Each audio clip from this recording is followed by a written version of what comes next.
Joining us now from the Israeli Defense Forces, IDF, Lieutenant Colonel Jonathan Conricus. Colonel, it's good to see you again. Nice to see you too, sir. So what is the current status of balancing the needs of Israel's self-protection and rooting out Hamas and pausing on a massive invasion in the interest of what the U.S. and other allies are telling you is perhaps the better course regionally and in terms of the hostages? I saw your intro, and I understand that you are on top of things and are hitting the nail on the head here.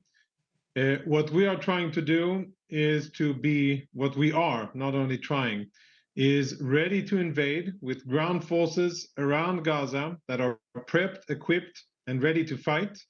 And we are giving ourselves a little more time in order for other things to happen, not essentially military IDF, but other processes to take place.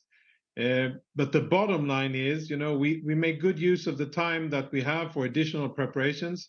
But the bottom line is that there is no other way to defeat Hamas militarily, and there's no other way to rid the southern part of Israel from this cancer that has been festering there for so long and caused the killings of so many Israelis and taking hostages.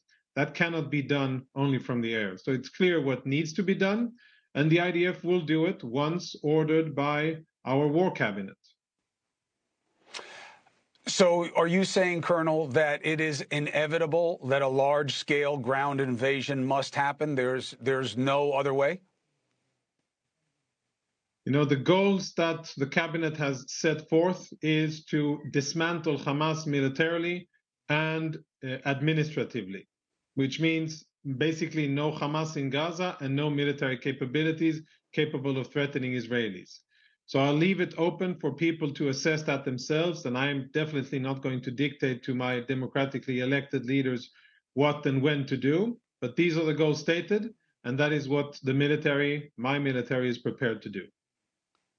Do you believe Hamas is going to turn over the large number of the hostages?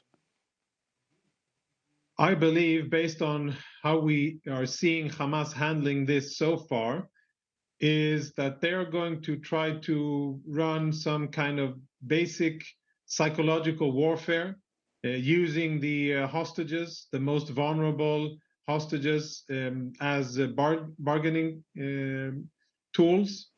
And they will probably try to delay what many think is inevitable, an Israeli ground maneuver, significant combat activities against Hamas, by doing these small instances of release of hostages and also disseminating fake information about bigger numbers in order to have anticipation in Israel. It's all part of their game. It's all part of the plan. That is why they took these hostages. I think they took them out of some kind of warped idea that it would bring them any benefit. It will not. And at the end of this war, Hamas will be no longer. Hey, thank you for watching.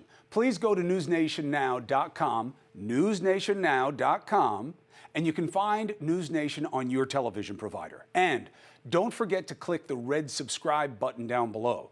Then you will get more of NewsNation's fact-driven coverage.